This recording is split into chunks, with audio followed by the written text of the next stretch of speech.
If you ask any hiring manager, they would rather see what you've built rather than what you've memorized. Let's talk about why I think side projects are more important than your GPA. Hi, my name is Arda and I'm a junior transfer studying computer science at University of California, Berkeley. Before we start, there are two types of students. There is a student that needs a good GPA because they want to go from a high school to a good college. There is a student that needs a good GPA because they want to transfer from community college to a four-year college. There's a student that needs a good GPA so they can go to a graduate school, do PhD or master's. Although if you have a good research and strong letter of recommendations, GPA is not as important as the previous two. But in these cases, GPA does matter a lot because you're basically in the academic system where it's based on your GPA mostly. There's another path where if you want to get internships, if you want to get jobs, if you want to go to the workforce after you graduate, then GPA is not as important as what you've built, who you are and what you've built. As a CS student, I totally get the pressure to keep your GPA at 4.0. But if I learn anything, it's that your side projects will open more doors than your transcript ever will. In this video, I'm talking to students that are interested in getting a job at FANG, getting an internship, that are getting, industry experience, being an entrepreneur, starting your own company, your own business. First of all, I'll start by saying companies care more about what you can do, not just what you know. For example, when I was interviewing with Comcast for cybersecurity internship, I have zero cybersecurity experience, but I was able to leverage my hackathons and my other experiences where I didn't know much and I was able to learn a lot of things on the go. I was able to leverage those experiences and I was like, although I don't know much about cybersecurity, I've proven that I can learn quickly and I can do it. Initially, I passed the first round and before my second round, I was like, because I need some technical background, I was like, I'm also pursuing the Google cybersecurity certification, which I'm doing right now. If I meant like, hey, I have 4.0 GPA and I'm taking this cybersecurity course, so what? There are also a bunch of other CS students out there with 4.0 GPAs or really high GPAs that are taking the same coursework. And I'll tell you this, side projects that you built teaches you more than your coursework. When you go to a hackathon where you don't know much, where you're working in a team environment, where you're trying to get the project done in a certain time frame, those are all simulating the real job experience, the real world experience. So that's why companies love to see some hackathon experience on your resume. Now you might ask, how are we gonna find hackathons? Or you might say, I don't have any friends that attend hackathons. All these are solved problems. To find hackathons, you can look up dev posts where a lot of hackathons use it. They're online hackathons, they're in-person hackathons. I would totally commute for in-person hackathons too. If you don't have any friends to attend these hackathons, join to different Discord groups, hit people up on your class, join to Reddit groups, or some hackathons just randomly match people as well, which I would say finding people up front would be better so you can see, you can talk about what you want to do, you can talk about your strengths, weaknesses, and all those, so you can save time during the hackathon. And for those who doesn't know what hackathon is, basically hackathon is you go somewhere, you join an event, and they usually come up with a theme, or sometimes they just go like, okay, let's see what you guys built. And then you build an application in a limited time frame, usually 24 to 36 hours, sometimes a couple days, sometimes weeks.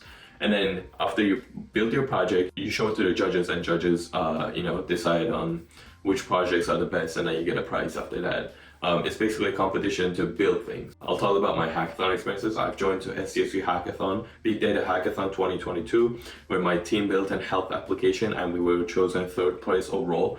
This hackathon led me to get my research job as Scripps Research at a cancer research lab as a computational guy. I joined to CSUSM Women's Hackathon where we built a cryptographic device to cipher text into music and decipher text from the ciphered music files. I've participated in International Co-League Programming Contest, ICPC, where they lock you into a room for 6 hours and with no internet access and they expect you to code and solve really hard problems. And my team and I came a second among the community colleges. And then my latest one is UC Berkeley AI Hackathon, where we built an AI educational app for kids who doesn't have access to physical schools.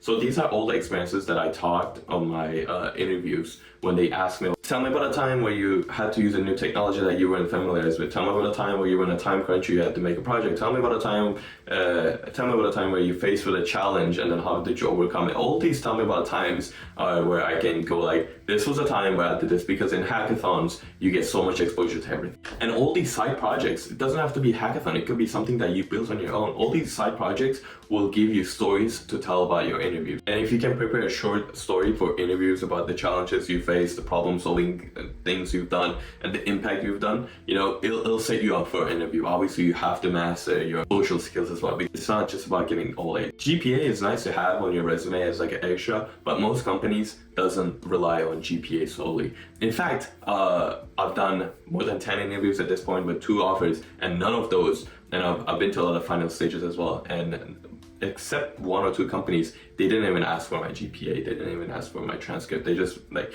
if they did ask for my transcript, they just verified that I was an enrolled student. For example, at Pfizer, there was a GPA minimum of 3.3. I'm not telling you that you should have, 1.5 GPA, but rather than putting so much energy to get 4.0, especially in college and hard classes, if you can dedicate some time to build something on the side, or join to these hackathons, or join to a Kaggle competition, data science and machine learning competitions, it'll be more beneficial for you. Overall, side projects will help you distinguish from all other candidates, especially in a job market like this. By the way, I don't think the job market is cooked. CS job market is cooked. I can make a video about how I was able to get multiple offers and a lot of interviews. But side projects will help you distinguish yourself from that crowd, because there's a huge difference between a CS student who is actively working on building an AI chatbot versus a CS student that got a 4.0 GPA on the AI coursework. And companies know this, and companies hire accordingly. Make sure to show some passion on what you built. Make sure to show that you know ins and outs of things. Make sure to talk about your role. Make sure to talk about the challenges, the impact. All those things that combined will give you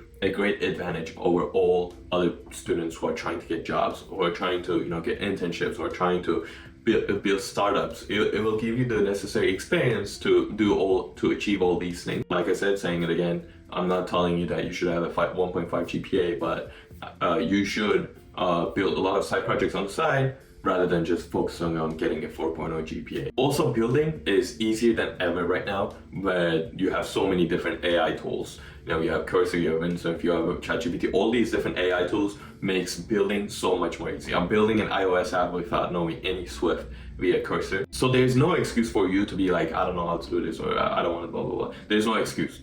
Start today, come up with an idea. If you can't come up with an idea, ask ChatGPT to come up with an idea. Log in on the project, build a project, put it on GitHub, put it on your resume. If it's an impactful project, if it's not just like a very classical ChatGPT wrapper or like a basic calculator, your resume will show itself compared to other candidates. Overall, that's my take on why I think your side projects are more important than your GPA. Let me know down in the comments if you agree with me or not. Tell me why. Tell me the coolest project that you built. And if you like this video, make sure to like and subscribe. And thank you for watching. See you next time.